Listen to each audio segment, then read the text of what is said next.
వాసిరెడ్డి వెంకటకృష్ణారావు గారు ఆంధ్రులకి సమతా కృష్ణారావుగా పరిచయం. మార్క్సిస్టు మేధావి, తర్వాత సోషలిజం వైపు మొగ్గారు. ట్రేడ్ యూనియనిజంలో ఉన్నారు చాలా కాలం పాటు, దీర్ఘకాలం పాటు. జీవితాంతం శాస్త్రీయ ఆలోచన దృక్పథాన్ని ఏనాడు వదిలిపెట్టలేదు. బహుశా ఇవాళ రెండు తెలుగు రాష్ట్రాల్లో కృష్ణారావు గారంతటి దీర్ఘకాలం పబ్లిక్ లైఫ్లో రాజకీయాల్లో ఉన్న వ్యక్తి లేరు అని చెప్పొచ్చు. కృష్ణారావు గారితో ముచ్చటిద్దాం. నమస్కారం కృష్ణారావు గారు. నమస్కారం. కాలం ఎలా గడుస్తుంది? అదే అట్లాగే పత్రికలు చదవటం, కొద్ది కాలం నుంచి కొంచెం విశ్రాంతి తీసుకున్నాను. ఓకే, మీరే అనుకుంటా మొట్టమొదటి వచ్చి మాట్లాడుతుంది. పత్రికలు చదవటం, ఇట్లా సభ్యులు వస్తే ఇవాళ సమత వస్తే మాట్లాడాను, చాలాసేపు అట్లా మాట్లాడటం తప్ప వేరే పబ్లిక్ యాక్టివిటీస్ లేవు. ఆరోగ్యం సహకరిస్తుందా? బాగున్నారా? ఆరోగ్యం నా వ్యక్తిగత జీవితానికి ఇబ్బంది లేదు. ఓకే. ఆంధ్రప్రదేశ్లో ప్రస్తుత రాజకీయాల్ని ఫాలో అవుతున్నారా? తప్పకుండా. అది నేను కాకూడదు అనుకున్నా కానీ కాగించే అవసరం అటు. గత 5 ఏళ్ల జగన్ పరిపాలన మీద మీరు ఏదన్నా ఒక అభిప్రాయం ఏర్పాటు చేసుకున్నారా? ఏర్పాటు చేసుకుంటే ఎటువంటి అభిప్రాయం? ఇంతవరకు ఎవరి దగ్గర బహిష్కరించలేదు. ఇప్పుడు మీరు అడిగారు కనుక 1-2 విషయాలు చెప్తాను. చెప్పండి. జగన్ గురించి వ్యక్తిగతం నాకేం తెలియదు.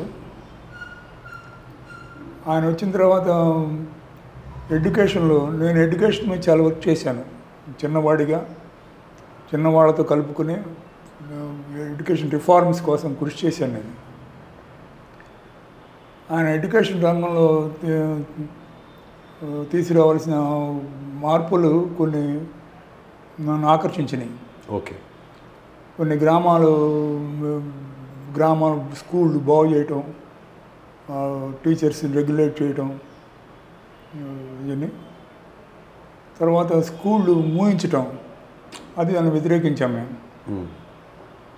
ఎడ్యుకేషన్ రిఫార్మ్స్ మంచిగా చేశాడు, కానీ అది సద్వినియోగం కాకుండా జరిగిపోయింది అది.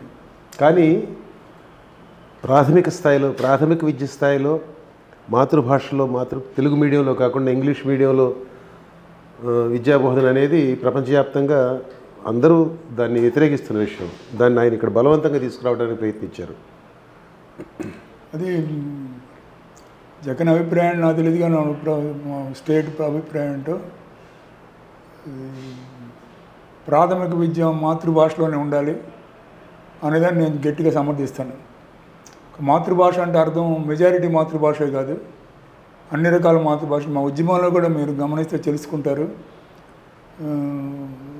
సుగాలి పిల్లలు అంటే లంబాడీలు అంటాం, లేకపోతే కోయ పిల్లలు, వాళ్ళు బడికి వచ్చినప్పుడు మనం తెలుగులో పాఠాలు చెప్తుంటే శ్రద్ధగా వినరు.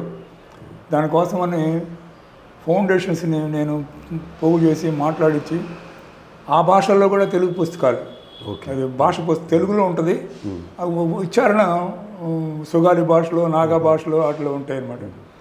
ఇంకా అంతగా మాతృభాష ఒక దశలో అవసరము అనేది మేము ప్రగాఢంగా విశ్వసిస్తాను, నమ్ముతాను. నేను దాని గురించి ప్రచారం కూడా చేశాను.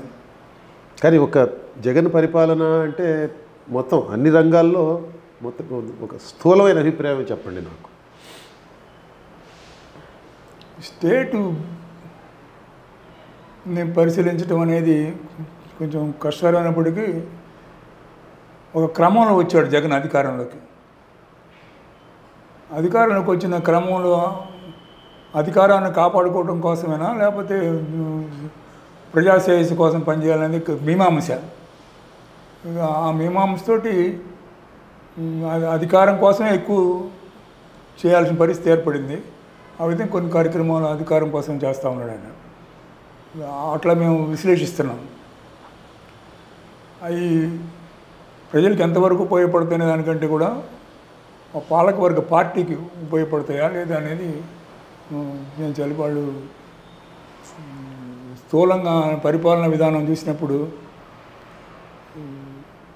అడ్వైజర్స్ ఒక విచిత్రమైన పరిస్థితి అన్నమాట. నాకు 2-3 మిత్రులు అడ్వైజర్స్లో ఉండేవాళ్ళు. ముఖ్య అడ్వైజర్ కూడా నాకు వ్యక్తిగత పరిచయం ఉన్నతనే.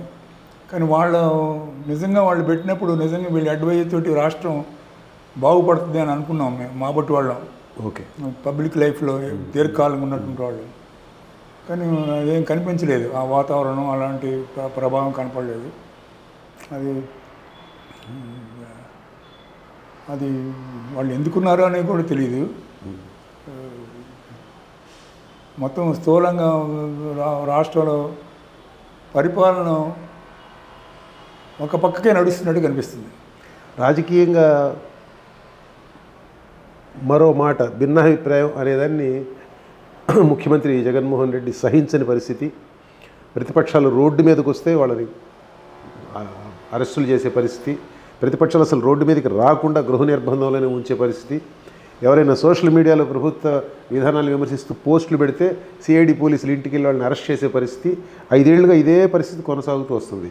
ఈ విధంగా డిస్సెంట్ అనే దాన్ని స్టిఫుల్ చేయడానికి, గొంతు నొలమడానికి జరిగిన ప్రయత్నాలను ఏమంటారు మీరు? ఇది చాలా రాజకీయ విషాదం. మరీ ముఖ్యంగా ఆంధ్ర లాంటి ప్రాంతంలో, ప్రముఖ ప్రజాస్వామిక ఉద్యమాలు కేంద్రంగా ఉన్న ప్రాంతంలో అలాంటివి జరుగుతున్నా కానీ ఏదో ఒక వైపు కొమ్ము కాసే జనం ఎక్కువయ్యారు. కానీ ఆ ప్రజాస్వామిక ఉద్యమం అంటే అసలు దాని అంతర్గత విధానం ఏంటి, ఎందుకని ప్రజాస్వామిక ఉద్యమాలు లేకుండా పోయినాయి అనేది గమనించాల్సిన అవసరం ఉంది. అది ఇప్పుడు కానీ భవిష్యత్తు కూడా చాలా అవసరం ఉంటుంది. ఆ ప్రజాస్వామికాన్ని కాపాడుకోవడానికి ప్రజాస్వామిక ఉద్యమాలు చాలా అవసరం. అది ఆంధ్ర రాష్ట్రం దాంట్లో ఆరితేరి ఉంది, కానీ ఇవాళ మౌనంగా ఉంది. ఎందుకని తెలియదు, అది మరి ఎటు పక్క ఉందని తెలియదు. అది దాని కారణంగానే మీరు చెప్పినట్టుగా స్వేచ్ఛ అభిప్రాయం వ్యక్తీకరణ ఒకటి లోపిస్తూ ఉంది, రెండు లోపించేదాన్ని ప్రతిఘటించే శక్తి కూడా సమైక్యంగా లేదు. అది చాలా చాలా గ్లేరింగ్గా కనపడుతుంది కృష్ణారావు గారు. ఈ తరహా ప్రభుత్వ అణచివేతని రాజకీయంగా ప్రతిపక్షాలు ఎదుర్కొంటున్నాయే తప్ప ప్రతిపక్షాలకు స్పేస్ ఉండాలి. ప్రజాస్వామ్యంలో ప్రతిపక్షాల పాత్ర కూడా చాలా ముఖ్యమైనది. కాబట్టి ఈ తరహా పద్ధతులు మానండి అని చెప్పి సివిల్ సొసైటీ ఆంధ్రప్రదేశ్లో కరువైంది, మృగ్యమైపోయింది. దీన్ని ఏ విధంగా చూడాలంటారు మనం? అదే ఇప్పుడు ఇంతకుముందు కూడా నేను చెప్పాను, చాలా ఆంధ్రప్రదేశ్ లాంటి దాంట్లో అలాంటి పరిస్థితి స్థాపించినది ఎవరు ఊహించి ఉండదు. నేను పత్రికల గురించి, మీడియా కంటే కూడా వ్యక్తులుగా ఒక ప్రజాస్వామిక ఉద్యమాలకి కేంద్రంగా ఉన్నటువంటి ప్రాంతంలో దాని గురించి, వాళ్ళ స్వాతంత్రాన్ని గురించి, వాళ్ళ ఏ అభిప్రాయం వ్యక్తీకరించి హక్కు ఉన్నది అని చెప్పడానికి అవకాశం దొరకాలని మేమందరం కోరుకున్నాం. వీలైనంతవరకు మేము అలాంటి ఉద్యమాల నుంచి వచ్చాం, అలాంటి ఉద్యమాల నాయకత్వం వహించాం, అలాంటి ఉద్యమాల ద్వారా ప్రతిఘటన ఎదుర్కొన్నాం, నిర్బంధాన్ని ఎదుర్కొన్నాం. నిర్బంధము అయ్యి ఆపుతే నేను అనుకోను, కానీ అది ప్రస్తుతానికి ఎందుకట్లా మూగిపోయింది అనేది కూడా చర్చించాల్సిన అవసరం ఉంది. దీని మీద కొంత చర్చ జరగాల్సిన అవసరం కనపడుతుంది నాకు, అవునంటారా? ఈ విధంగా ఇక్కడ సివిల్ సొసైటీ గొంతు లేకపోవడం అనేది, ఈ పరిస్థితిపై కొంత చర్చ జరగాల్సిన అవసరం కనపడుతుంది నాకు. కొంత చర్చ జరగాల్సిన అవసరం కనపడుతుంది, కొంత డిస్కషన్ జరగాల్సిన అవసరం కనపడుతుంది నాకు. అవును, దానికి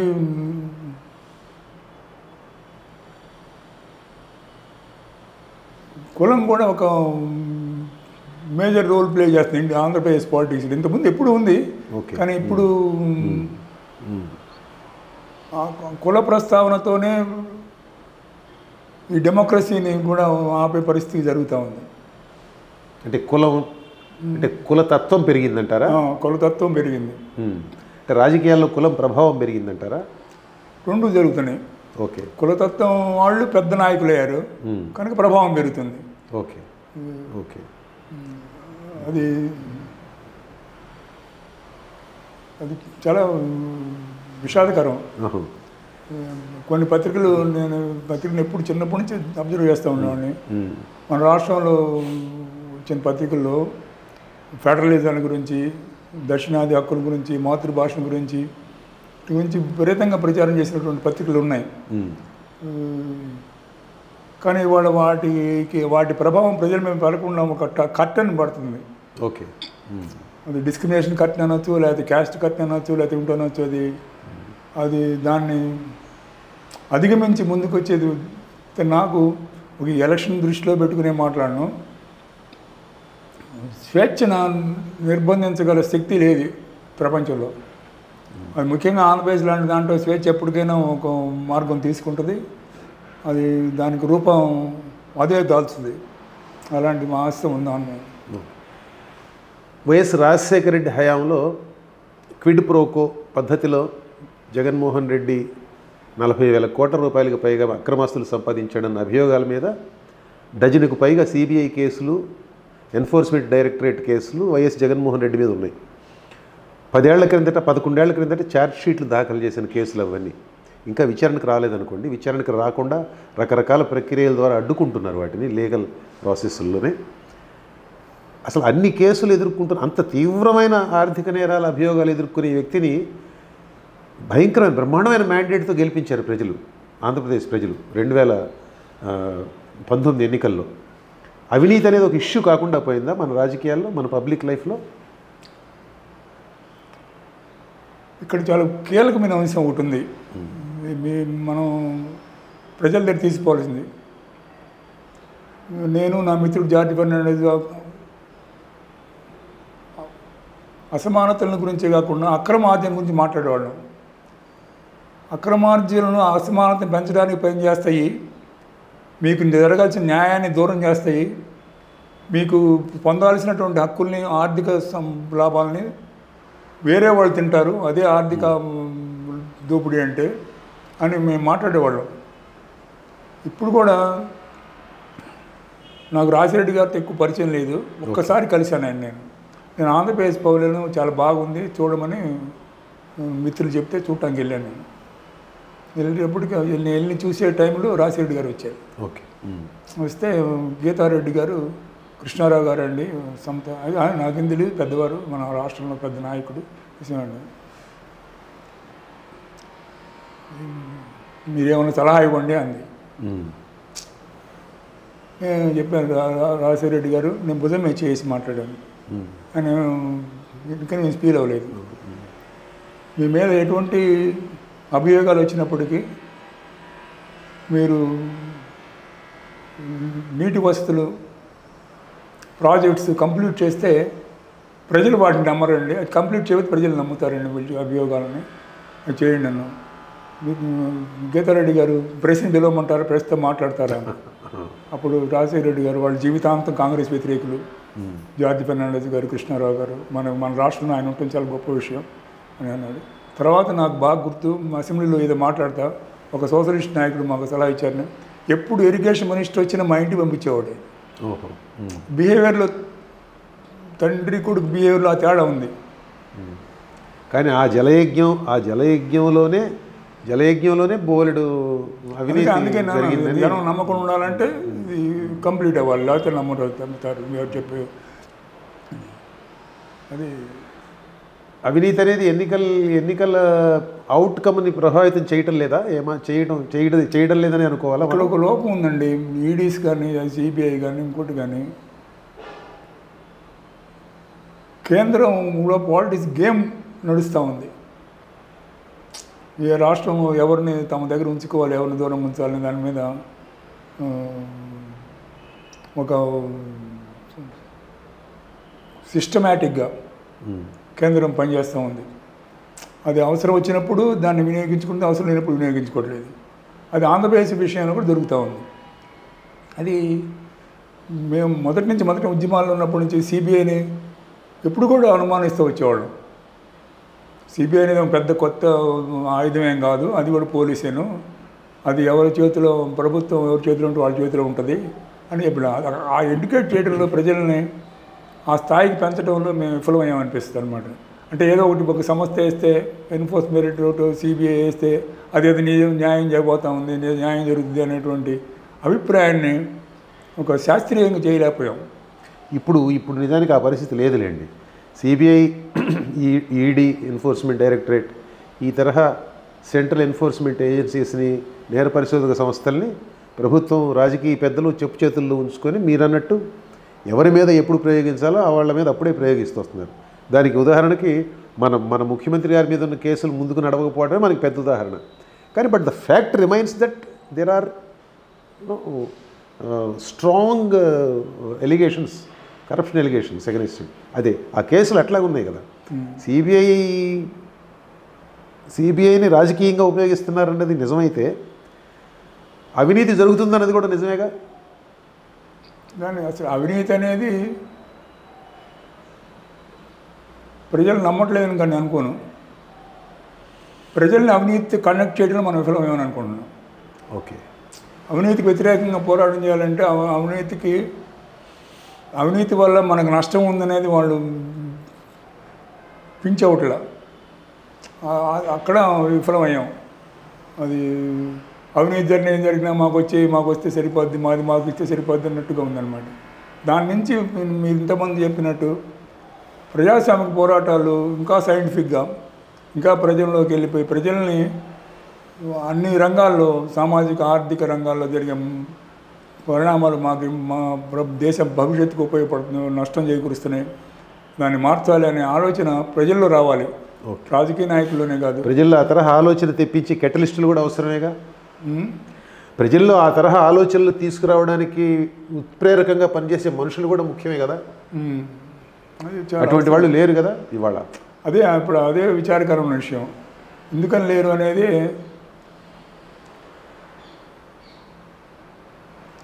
ఉద్యమాలు ఒక భౌతిక కారణం ఉంటుంది, రెండోది రాజకీయ కారణం ఉంటుంది. ఉద్యమాన్ని ప్రజలు కాపాడుకోగలగాలి. ఉద్యమం చేసిన వాడే ఉద్యమాన్ని కాపాడుతాం అనుకోవడం కుదిరే పరిస్థితి కాదు. లేనప్పుడు ఏం చెప్తుంటే ముందుకు ఉద్యమంలోకి వెళ్ళినాడు సమిధులు అయిపోతారు, తర్వాత ఉద్యమంలో ఎవరు ఉండరు. కనుక ఉద్యమాన్ని సమర్థించే స్థాయికి ప్రజల్ని తీసుకెళ్లాల్సినటువంటి అవసరం ఉంది. అది అప్పుడు కానీ అది ఆంధ్రప్రదేశ్లో ఖచ్చితంగా జరుగుద్ది కూడా. అగైన్ మళ్ళీ అక్కడికి వస్తాం. ఒక ఇన్స్పైరింగ్ లీడర్షిప్ కావాలి, లేదు అది. ఇప్పుడు మీరు ఒక మాట అన్నారు, ప్రజలు మాకు వస్తుంది కదా అని అనుకుంటున్నారని. సంక్షేమం పేరుతోటి ఉచితాలు పంపిణీ జరుగుతుంది విరివిగా, అన్ని చోట్ల జరుగుతుంది, చాలా చోట్ల జరుగుతుంది. మన పొరుగు రాష్ట్రం రెండో తెలుగు రాష్ట్రం తెలంగాణలో జరుగుతుంది, ఆంధ్రప్రదేశ్లో మరీ ఎక్కువగా జరుగుతుంది. ఈ ఉచితాల సంస్కృతిని మీరు ఎలా చూస్తారు? ఇది సమర్థనీయమేనా? అది ఎకనామిక్స్ గురించి మాట్లాడేటప్పుడు మనం దేన్ని విడగొట్టి మాట్లాడలేము. Capitalist economic system, socialist economic system రెండింటికే ప్రపంచంలో ప్రాచుర్యం ఉంది. సోషలిస్ట్ ఎకనామిక్ సిస్టము ఎస్టాబ్లిష్ చేయలేని చోట సోషల్ డెమోక్రసీని యూరోప్ దేశాలు ఆల్టర్నేటివ్గా తీసుకొచ్చినాయి. ఆ సోషల్ డెమోక్రసీలో భాగమే సంక్షేమ పథకాలు. ఆ సంక్షేమ పథకాలని సైంటిఫిక్గా ఉండాలి, సైంటిఫిక్గా జరగాలి, అది ఏ పాలక పక్షానికి అనుకూలంగా ఉండకూడదు అనేటువంటిది కాకుండా అది ఆ యూరోప్లో పుట్టిన ఆలోచనని వక్రీకరించి ఇక్కడ పాలకపక్షాలు తమ సొంతానికి వాడుకుంటున్నాయి. అది సంక్షేమ పథకాలకు వ్యతిరేకంగా మాట్లాడిస్తే వాడు రాజకీయాలకి దూరం అయిపోతాడు, సంక్షేమ పథకాలకు అనుకూలంగా మాట్లాడిస్తే దొంగ అయిపోతాడు. కనుక మనం మిక్సప్ చేసి మాట్లాడకూడదు. సంక్షేమ పథకాలు అన్నీ కావాలా అక్కర్లేదు ఆ డిస్కషన్ వేరే విషయం. అసలు సోషల్ వెల్ఫేర్ సిస్టమ్ అనేది it is in place of socialism. We are unable to reach the socialistic state. So the alternative is it is not revolution now. So at least people should get the benefits of the production. అది సిద్ధాంతం అది. కానీ దాన్ని పాలక పార్టీలు సొంతంగా వాడుకునే పరిస్థితి కనుక అది తెలియాలంటే ఆ ప్రజలకి దాన్ని కాపాడుకునే పరిస్థితి పెరగాలి. అది అందుకని ఈ డైరెక్ట్ ప్రశ్నలు ఎన్టీ రామారావు టైంలో కూడా జరిగినాయి. మీకు గుర్తుంటే ₹2 బియ్యం అప్పుడు చాలామంది అది ఎక్కడ తెచ్చిస్తాడు అని ప్రశ్నించారు. ఇప్పుడు మేము సపోర్ట్ చేసాం దాన్ని, అది ఇవ్వాలి, మనం దాన్ని బియ్యం పొందలేని పరిస్థితి ఉంటుంది కనుక ఇవ్వాల్సి వస్తుందని. అప్పుడు తప్పు అన్నారు వాళ్ళు మాట్లాడినప్పుడు. ఇప్పుడు పరిస్థితి కూడా ఎట్లా అంటే ఈ సంక్షేమ పథకాల ద్వారా రాజకీయ లబ్ధి పొందే వర్గాలన్నీ మిమ్మల్ని డైరెక్ట్గా ప్రశ్నిస్తాయి. మీరు సంక్షేమ పథకాలకు వ్యతిరేకం అనుకోవాలమా? ఏం చెప్తారు? కనుక ఎవరు వ్యతిరేకం లేరండి, సంక్షేమ పథకాలను అందరూ సమర్థిస్తున్నారు అనే నినాదం తీసుకొస్తారు. కనుక అన్ని సంక్షేమ పథకాలు కాదు, అన్ని పథకాలని సంక్షేమం వెల్ఫేర్ అన్నీ కాదని చెప్పగలిగే ఏ సంక్షేమ పథకాలు డిస్క్రిమినేట్ చేయగల శక్తిని ప్రజల్లో పెంచాలి, ప్రజాస్వామిక ఉద్యమాల్లో కూడా పెంచాలి. గత 5 ఏళ్లుగా ఆంధ్రప్రదేశ్లో 2014లో ఆంధ్రప్రదేశ్ రెండుగా విడిపోయింది. అమరావతిని రాజధానిగా తీసుకొచ్చింది అంత మునుపున్న టీడీపీ గవర్నమెంట్. గత 5 ఏళ్లలో అమరావతిని పూర్తిగా పాడుపెట్టే ప్రయత్నం జరిగింది 3 రాజధానుల పేరుతోటి. ఆంధ్రప్రదేశ్ రాజధాని ఏది అంటే ఫలానా అని చెప్పుకోలేని దుస్థితి కొంతకాలంగా నడుస్తూ ఉంది. ఇప్పుడు కూడా రేపు గెలిచిన తర్వాత విశాఖపట్నం నుంచే పరిపాలన సాగిస్తామని చెప్పి వైసీపీ నాయకత్వం చెబుతోంది. ఈ పరిస్థితిపై ఏమిటి మీ అభిప్రాయం?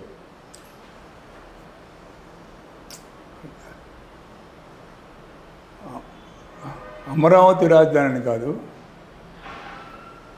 రాష్ట్రానికి రాజధాని కావాలని పూర్తిగా సమర్థించిన వాళ్ళు నేను ఒకళ్ళు. రాష్ట్ర విభజనే వ్యతిరేకించిన పక్షంలో కూడా విభజన జరిగింది. జరిగిన తర్వాత అమరావతిని రాజధాని చేశారు, దాన్ని మేము సమర్థించాం. అమరావతిని రాజధాని చేసినప్పుడు ఒక సుదీర్ఘమైన సెమినార్ జరిగింది ఇంజనీరింగ్ హాల్లో. నన్ను గెస్ట్గా పిలిచారు. తమిళనాడు నుంచి ఒక కమిటీ కూడా వచ్చింది, కృష్ణన్ కమిటీ ఏదో వచ్చింది. శివరామకృష్ణ కమిటీనా? శివరామకృష్ణ కమిటీ కాదు, ఆయన పేరు కృష్ణే, ఆయన రిటైర్డ్ జడ్జి ఏదో. శివరామకృష్ణ మాత్రం కాదు. ఆ చర్చలో నేను పాల్గొన్నాను. దాంట్లో వైఎస్ఆర్పి ఎంపీ ఎమ్మెల్యేలు కూడా ఉన్నారు. ఓకే. పాల్గొన్న తర్వాత నేను ఇట్లా రాజధానిని డిస్ట్రిబ్యూట్ చేయటం, దాని గురించి గందరగోళం క్రియేట్ చేయడం ఇప్పుడు దేశ ప్రజలకు చాలా నష్టం. ఒక ఆంధ్రప్రదేశ్కే కాదు, మొత్తం దేశ ప్రజలకే నష్టం. భారతదేశంలో భాషాపైక్త రాష్ట్రాలు ఏర్పడింది ఆంధ్రుల త్యాగాల ఫలితంగా. మనం దాన్ని పోగొట్టుకోకూడదు. ఏదైనా చంద్రబాబు లోపాలు ఉంటే, ముఖ్యమంత్రిగా లోపాలు ఉంటే వాటిని విశదీకరించి వాటిని దూరం చేయగలగాలి. అంతేగాని రాజధానిని వ్యతిరేకించడం, రాజధానిని లేకుండా చేయడం అనేది చాలా పొరపాటు అని చెప్పి మాట్లాడాను. ఆ సమావేశంలో నేను మాట్లాడిన దానికి సుదీర్ఘంగా ఒక వైఎస్ఆర్పి ఎమ్మెల్యే, మేము వ్యతిరేకం కాదు రాజధానికి, ఆ జరిగిన అక్రమాలకు వ్యతిరేకం ఉన్నారు, అట్లా మీరు ఓపెన్గా మాట్లాడని అడిగాను నేను. అది పేరు ఇప్పుడు నేను చెప్పను. తర్వాత మీరు ఇవాళ వచ్చి కూర్చుని సీనియర్ పత్రికేయులుగా అడుగుతున్నారు కనుక కొన్ని విషయాలు ప్రపంచానికి తెలియాలి. నేను చాలా ప్రయత్నం చేశాను ముఖ్యమంత్రిని కలవాలని. వైఎస్ఆర్సీపీ నాయకులుగా ఉన్నటువంటి వాళ్ళని, ఎమ్మెల్యేలుగా ఉన్నటువంటి వాళ్ళని, కులానికి సంబంధం లేకుండా నేనంటే వ్యక్తిగతంగా కథమాడ తెలియదు, కానీ ఎన్టీఆర్ జిల్లాలో కానీ కృష్ణా జిల్లాలో కానీ నాయకులందరూ సగౌరవంగా వ్యవహరిస్తారు. నేను ఒక నాయకుడితో వాళ్ళ నాన్నగారు నాతో ట్రేడ్ యూనియన్లో పనిచేశాడు, ఆర్టీసీ ట్రేడ్ యూనియన్లో. నేను వస్తానండి, నేను మాత్రం వచ్చి నా వ్యక్తిగత అభిప్రాయం చెప్పలేను, మీరు వ్యక్తిగత అభిప్రాయం తీసుకుని ముఖ్యమంత్రి దగ్గరికి వెళ్తే నేను కూడా వచ్చి కూర్చుంటాను మీతో పాటు అని ఆయన చెప్పాడు. నేను చాలా సంతోషం వేసింది. ఆ విషయాన్ని వసంత నాగేశ్వరరావు గారు కదా, ఆయన ఆంధ్ర ఉద్యమం వాటన్నిటిలో ఉన్నాడు. ఆయన నాకు బాగా పరిచయం, ఆయన హోమ్ మినిస్టర్గా ఉన్నప్పటి నుంచి. ఆయన గారు ఫోన్ చేశాను, రాజకీయ భవిష్యత్తు దెబ్బతింటుందండి అట్లా దాంట్లో చేస్తేనే, మీరే అయితే అట్లాగండి అన్నాడు. ఇంకొక ఎమ్మెల్యేతో కూడా మాట్లాడాను, మనకు ఈ విజయవాడ నగర పరిధిలో ఉన్న ఇంకొక ఎమ్మెల్యేతో కూడా మాట్లాడాను. ఇంకొక ఎమ్మెల్యే నిరాదీక్షకి వెళ్ళి మాట్లాడాను. దాన్ని ఉద్యమంగా రూపించడంలో పూర్తిగా విఫలమైంది తెలుగు ప్రజానీకం. రాష్ట్ర రాజధాని కావాలి, రాజధాని మాకు కావాలి, పొలిటికల్ డెసిషన్ని ఏదో ఫార్మర్స్ డెసిషన్గా, ఫార్మర్స్ రిక్వైర్మెంట్గా మారిపోయింది. అది నేను మొదటి నుంచి వ్యతిరేకిస్తున్నాను. To have a capital is a political decision. ఈ పొలిటికల్ డెసిషను ఆంధ్రులు మొదటి నుంచి కూడా చాలా అన్యాయానికి గురవుతున్నారు. రాజధాని విషయం, ఆంధ్రప్రదేశ్ ఏర్పడేప్పటికే 100 సంవత్సరాల చరిత్ర ఉంది, భాషా ప్రయుక్త రాష్ట్ర చరిత్ర. ఆ చరిత్ర క్రమంలో ఏర్పడిన రాష్ట్రాన్ని మొట్టమొదట రాజధాని కర్నూలులో పెట్టారు, హైకోర్టు గుంటూరులో పాత బిల్డింగ్లో పెట్టారు. తర్వాత ఏమంటే అందరినీ ఎవరిని సంప్రదించకుండా హైదరాబాద్ మార్చేశారు. ఎంత మాకు అన్యాయం జరిగింది. ఇప్పుడు చంద్రబాబు చేసిన దాంట్లో, చంద్రబాబు చేశాడా లేదా తెలుగుదేశం చేసిన దానికంటే కూడా నిర్ణయం కరెక్ట్ అయింది. ఆ అసెంబ్లీ నిర్ణయం కరెక్ట్ అయింది. దానిలో లోపాలు ఉన్నాయంటున్నారు, అది ప్రజల ముందు పెట్టండి, దాన్ని మార్చండి, దాన్ని చేయండి. ఒకటి ల్యాండ్ పూలింగ్ గురించి మాట్లాడుతున్నారు. ల్యాండ్ పూలింగ్ అన్యాయం అయితే స్టాప్ చేయండి, దాన్ని రాజధానిని మాత్రం ఆపొద్దు అని మాట్లాడు. నాకు మరి మరి స్వర్గీయ మిత్రులు కానీ నాకున్న వాళ్ళు కానీ కొంతమంది చాలామంది సపోర్ట్ చేశారు, ఫోన్లు చేశాడు. ఓకే. అది పరిస్థితి. ఇంత అంటే మీరు ఇందాక మాట్లాడడం చాలా ప్రజా భవిష్యత్తు కంటే రాజకీయ భవిష్యత్తు ముఖ్యంగా ఉంటారు ప్రజలు. అది ప్రజలు కాదు, రాజకీయ నాయకులు. వాళ్ళ రాజకీయ భవిష్యత్తు కాపాడుకోవడం ఇంతకుముందు లేదు అట్లా. స్వీయ భవిష్యత్తు.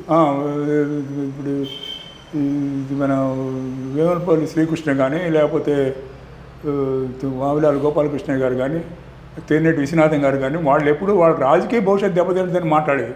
గౌతు లచ్చన్ గారు కానీ, వీళ్ళందరూ నాకు వ్యక్తిగత పరిచయం. వాళ్ళందరూ కూడా తిరిగా నేను బాలుడిలాగా. వాళ్ళందరూ మాకు నేర్పింది అది. మనకు రాజకీయ భవిష్యత్తు ప్రజలు ఇవ్వాలి, మనం క్రియేట్ చేసుకుంది కాదనేది. ఇప్పుడు రాజకీయ నాయకులు మనం ఏదో తిరిగితే ముఖ్యమంత్రి వ్యతిరేకమైపోతాడు, మెజారిటీ పార్టీ వ్యతిరేకమైపోద్దాము. అసలు మెజారిటీ పార్టీగా ఉంటామనేది సురేంద్ర మోహన్ ఒక విషయం చెప్పేవాడు. ఆయన ప్రతిపక్షాన్ని పత్రిక నడిపేవాడు. నేనేమో విఠల్ భాయ్ పటేల్ హౌస్లో 2వ ఫ్లోర్లో ఉండేవాడు, ఆయన గ్రౌండ్ ఫ్లోర్లో ఉండేవాడు. ఆయన ప్రతిపక్ష పత్రిక నడుపుతూ ఉండేవాడు. నేను ఆ పేరు అదే మార్చండి, మీరు అధికారంలోకి వచ్చారు, చాలాసార్లు పరిపాలించారు, ఇప్పుడు వచ్చారు, ఇంకా మీరు ప్రతిపక్షం ఏంటంటే, ప్రతిపక్ష అనేది ఒక ఐడియాలజికల్ ఫారం. కృష్ణారావు లోహియా నేర్పాడేది మా అందరికీ. నువ్వు కూడా ఎప్పుడు వచ్చి కూర్చో నా దగ్గర, మనం మాట్లాడుకుందాం. నువ్వు ఏ పార్టీలో ఉన్నావా, జార్జ్ ఫెర్నాండెస్ నువ్వు కలిసి పనిచేస్తున్నారని కాదు, నువ్వు మార్క్సిస్టు నాకు తెలుసు. ప్రతిపక్ష అనేది ఒక సజీవమైనటువంటి అంశం రాజకీయానికి. ఆ రాజకీయ అంశంలో సజీవమైన అంశాన్ని నాశనం చేసి రాజకీయం బతకాలనుకుంటే అది ఇంకా ఆత్మహత్య సదృశ్యం. ఇప్పుడు అది జరుగుతుంది ఇక్కడ. రాష్ట్రం సార్వత్రిక ఎన్నికల ముంగిట ఉంది. దేశమంతా ఎన్నికలు జరుగుతున్నాయి. మన దగ్గర పార్లమెంట్కే కాకుండా మన రాష్ట్ర శాసనసభకు కూడా ఎన్నికలు జరుగుతున్నాయి. ఏమిటి మీరు ప్రజలకు ఇచ్చే సందేశం? దేని మీద, ఏ తరహా అంశాల మీద ఓటు చేయమని చెప్తారు? తెలుగు ప్రజలతో సుదీర్ఘకాలం పనిచేసిన అనుభవంతో నేను ఎప్పుడూ ప్రజల నుంచి ఏమీ కోరుకోలేదు, రాజకీయ పార్టీల నుంచి కూడా ఏమీ కోరుకోలేదు. సోషలిస్టులకి వేసే ముద్ర నా మీద కూడా వేశారు, ఎక్కడ నిలకడగా ఉండడం అనేది. అయినా కానీ నేను ఒకటే కోరిక, ఇంత సుదీర్ఘకాలం చెప్పిన మీరు మీ అవసరాల కోసం కాకుండా తెలుగు జాతి భవిష్యత్తు కోసం, తెలుగు జాతి భవిష్యత్తుని కాపాడటం కోసం ఆలోచించి నిర్ణయాలు తీసుకోవాలి. ఆలోచన ఏంటంటే మీరు చర్చించుకోండి. టీ హోటల్ దగ్గర, బడ్డీ హోటల్ దగ్గర, మీ ఎక్కడ కొట్టిన దగ్గర ఏంటి అసలు మన తాతలు తండ్రులు ఏం చేశారు, మన గ్రామాల్లో ఏం చేశారు, ఇంతకుముందు ఉన్నటువంటి ఎంపీలు ఎమ్మెల్యేలు ఏం చేశారు చర్చించుకుని దానికోసం నిలబడాల్సిన అవసరం ఉంది. ఎట్టి పరిస్థితుల్లో కూడా రాజధానిని కాపాడుకోవాల్సిన అవసరం కూడా ఉంది. ఒక రాజకీయ ఉద్యమం ఒక ఎలక్షన్తోనే కాదు, అసలు ఎలక్షన్ అవసరమైతే ఉద్యమాలకి.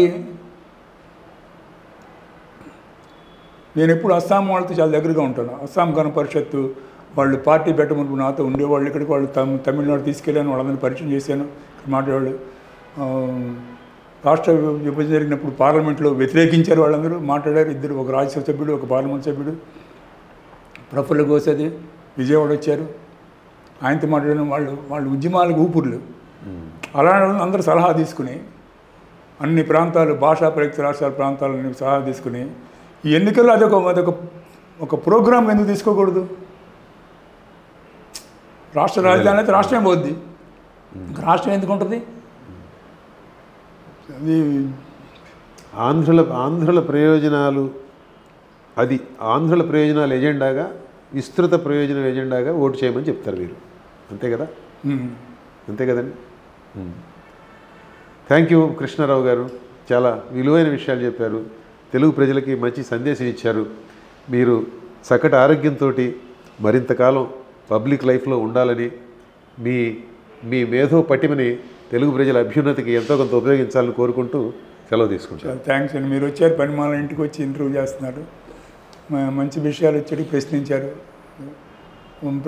మీ ఆడియన్స్ ముందు మీకు ధన్యవాదాలు తెలియజేస్తున్నాను.